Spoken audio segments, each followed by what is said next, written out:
A very poor woman with a small family lived in a poor town years ago. The family was hand to mouth and barely managed to make a living. The woman who was alone was unable to feed her children. Her husband had passed away in a car accident a few years back, and they had no savings, no money, and no food. The woman searched non-stop for a job as a maid, but no one in the town, because it was so poor, could afford a maid. The woman, seen her children hungry, cried for hours. She had heard of a radio show where they dared people to call and find God's help.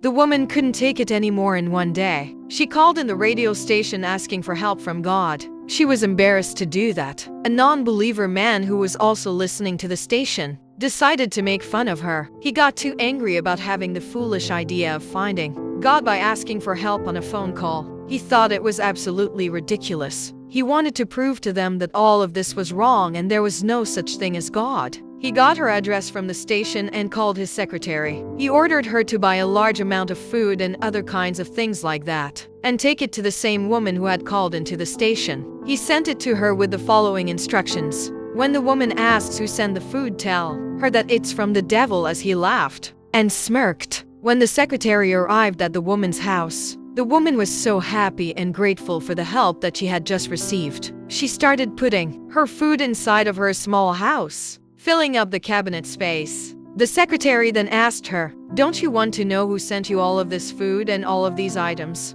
The woman replied, "No, I don't even care. Because when God orders, even the devil obeys. Everything in this world happens for a reason," the woman said. "We are all the sources of creating those reasons by the will of God and God alone. Those who don't believe in one God can never understand the phenomenon. They will never understand it. In the purpose of creating this world, all we need to do is believe and you can understand it." We hope that this video impacted you, and if you don't believe in God, or you don't know who He is or have a relationship, just know that the opportunity is still there. Put your trust in Him and just remember, have faith and He will take care of you. God bless.